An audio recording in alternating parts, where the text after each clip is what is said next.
On this edition of Beyond the Bubble, we'll take a look at the Art of Diplomacy exhibit at the Oak Hill and Martha Berry Museum. The Justice Department investigated the Ferguson shooting as it relates to police discrimination. What were their findings? Find out all this and more on this edition of Beyond the Bubble.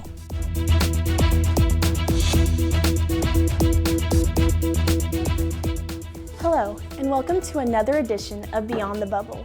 I'm Allie Pritchett. Let's get started with the latest news from around Berry and the Rome community. Oak Hill and the Martha Berry Museum are currently featuring an exhibit of paintings by former British Prime Minister Winston Churchill. Viking Fusion reporter Sarah O'Carroll has more on the story. Oak Hill and the Martha Berry Museum was recently loaned a collection of paintings by former Prime Minister Winston Churchill to commemorate the 50th anniversary of his death. The exhibition, entitled The Art of Diplomacy, Winston Churchill and the Pursuit of Painting, will showcase artifacts honoring Churchill's family connections to Georgia, along with 6 original oil paintings. The paintings were very much influenced by Churchill's personal rather than public life. Director of Oak Hill and the Martha Berry Museum, Tim Brown, explains Churchill's motivation for the art on display. I think that painting provided a release from all the stresses of his roles in the government, and it also showed a softer side to him that most people don't know about. You think of him as this very bulldogish kind of character, and the idea of him even picking up a paintbrush is very surprising to some people. So this shows a completely different side of Winston Churchill from what one is normally used to.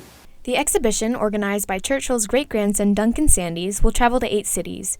Rome resident and director of Keep Rome Floyd Beautiful, Mary Hardin Thornton, says she believes a collection of such historical import should appeal to people of all walks of life. Teachers, historians, art buffs, history buffs, and this is going to appeal to a huge cross-section of our community. And to have something of this caliber, it appeals to so much, and I think it's going to really be a successful exhibition for this community. That Churchill painted is not a well-known fact. That he painted as a way to cope with depression during and after 2 world wars should not surprise. However, Jeremy Kobus, director of the lending institution, the Millennium Gate Museum, explains. He would come home and paint every day.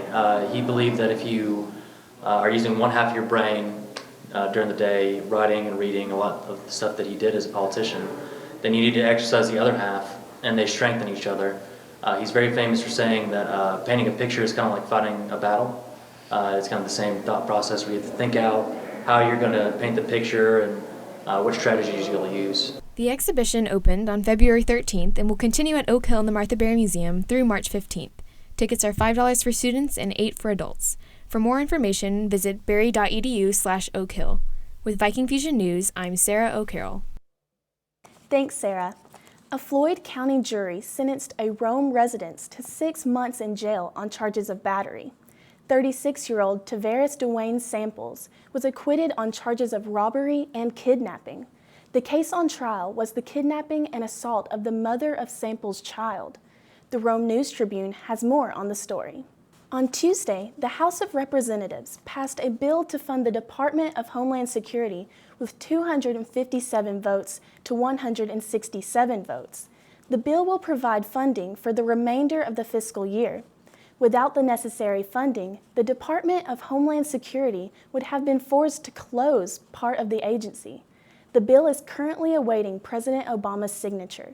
For more updates and information on the bill, visit NewYorkTimes.com.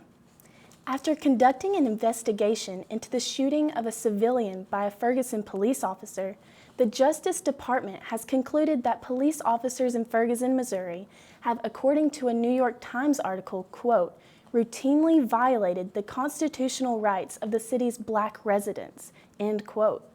Investigations have shown that there are multiple cases of discrimination, such as black drivers being pulled over for no apparent violation. Ferguson officials can possibly be sued by the Justice Department on charges of infringing upon the Constitution if they do not negotiate a settlement. The release of the full report of the investigation is expected to be on Wednesday. Visit NewYorkTimes.com for more information. ISIS released 19 Christian prisoners on Sunday, with 10 Assyrian Christians expected to be released in the near future. An ISIS Sharia judge ordered their release after ruling that they had not violated the Sharia law. The released Christians are expected to pay taxes to ISIS and recognize it as their governing body. CNN.com has more on the story. Well, that's all we have for you tonight on Beyond the Bubble.